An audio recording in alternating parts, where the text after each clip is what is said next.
მოგესალმებით, გვესალმებით ჩვენს მსმენელს ეთერში ბოლნისის ხმა არის.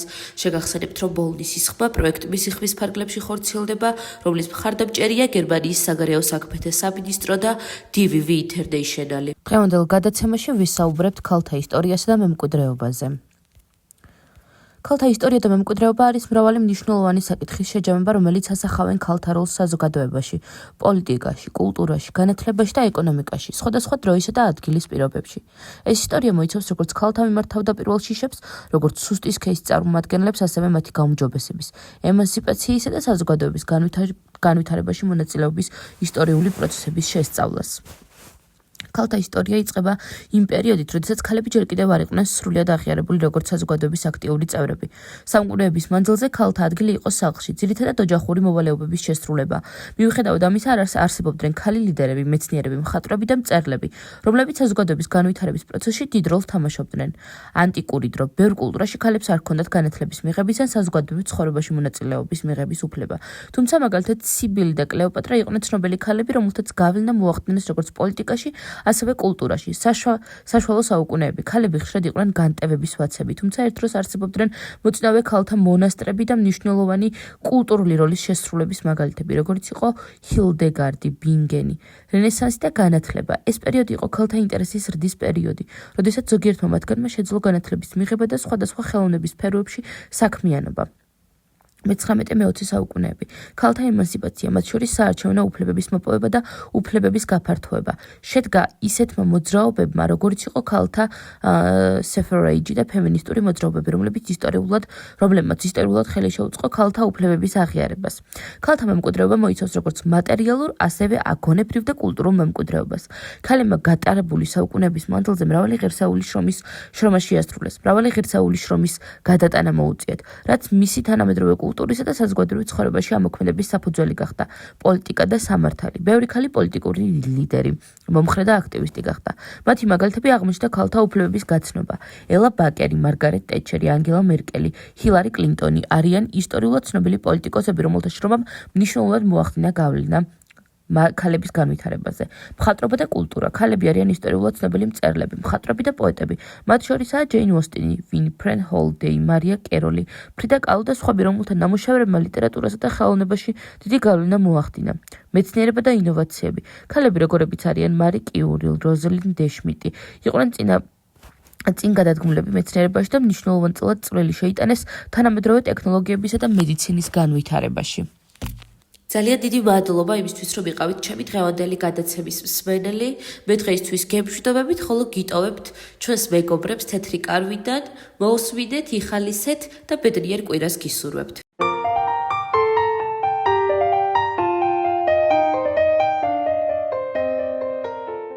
მოგესალმებით მეგობრებო, მე ვარ ნინი 37 წლის. დღეს თეთრ კარავში ქალები ისეთ თემაზე სასაუბროდ შევიკრიბეთ, რასაც სექსუალური ძალადობა ქვია.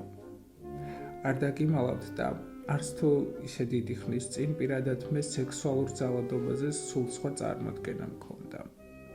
არადა აღმოჩნდა, რომ ყველანაირი ქმედება საპირისპირო სქესისგან იქნება ეს ფიზიკური თუ სიტყვიერი, რაც ჩვენი სურვილის გარეშე ხდება, ძალადობაა და დასჯადია. თითქმის ყველა ქალს ერთხელ მაინც განუცდია ეს შეურაცხყოფელი გრძნობა, მაგრამ ამაზე ყოველთვის გრცხვენოდა და გვერიდებოდა საუბარი. მადლობა ღმერთს, ახლანდელი თაობა მეტად არის ინფორმირებული და შესაბამისად უფრო დაცულებიც არიან. მე ჩემს ისტორიას მოგიყვებით. დაახლოებით 10 წლის წინ ერთ-ერთ ძალიან ცნობილ კომპანიაში დასახელებისგან მაინც თავს შევიკავებ, სტაჟიორად ამიყვანეს და ძალიან გახარებული ვიყავი. მოცნებობდი, რომ იქ გამეგრძელებინა მუშაობა.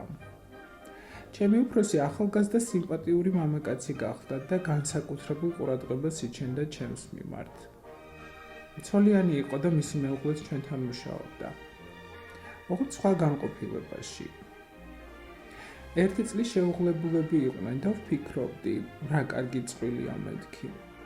ერთხელაც მათ ყოფილ თანამშრომელს დედა გარდაეცვალა და ყველანი პანაშვიდზე წავიდნენ, მათ შორის ჩემი უფროსის ცოლიც. პირველად აღმოჩნდით ოთახში მარტო მე და ჩემი უფროსი, მაშინვე რაღაც უსიამოვნო წინათ გრძნობა დამეუფლა.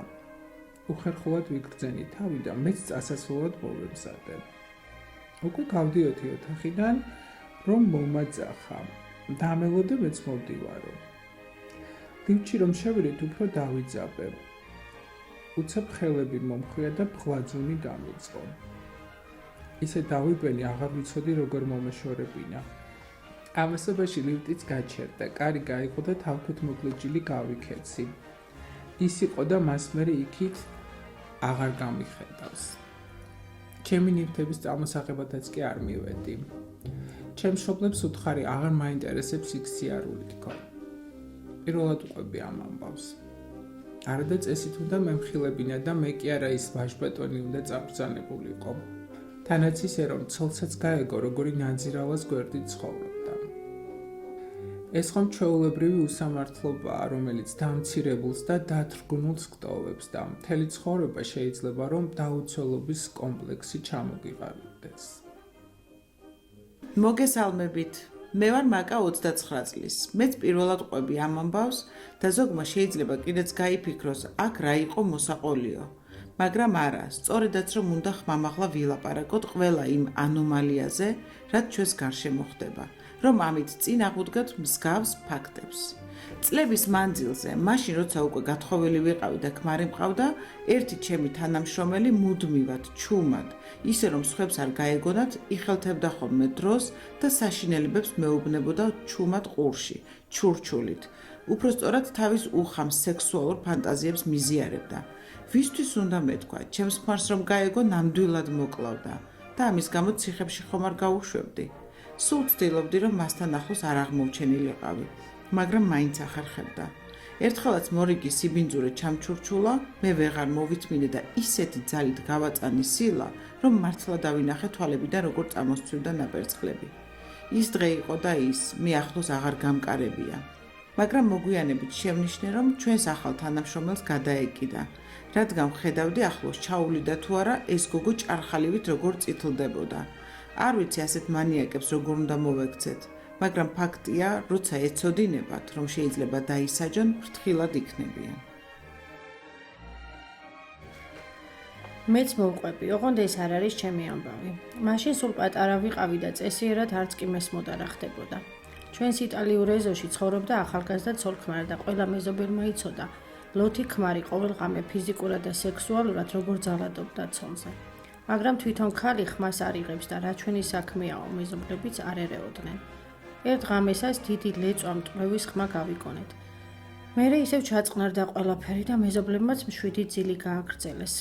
დილასაც რომ არავინ გამოიხედა ფანჯრიდან, მეზობლებმა შუადღემდე იცადეს. მერე კარზე დიდხანს აკაკუნეს.